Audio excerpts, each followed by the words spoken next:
Ahoj, zdravím vás Minecraftáky, tady je Smile a chtěl bych vám dnes ukázat vlastně tutoriál, jak na Jokboxu, je to Minecraft Jokbox, rozmnožit vlastně item.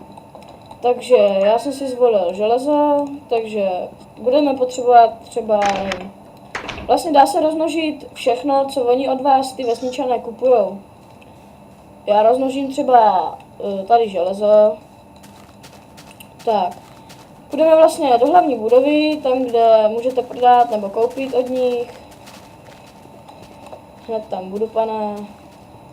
Tak, tady je, klikněte na něj a podržíte klávesu Shift a kliknete na ten Iron a kliknete na něj vlastně levým. Držíte Shift a kliknete levým a takhle prostě pořád klikáte. A vidíte, rozmnožuje se vám to tady do inventáře a ještě pak máte v ruce, co takhle můžete hezky rozložit. Tak.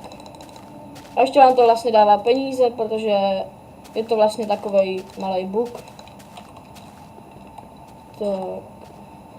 No a to je asi všechno, takže já se s vámi loučím a doufám, že vám to aspoň trochu pomůže. Tak zatím čau.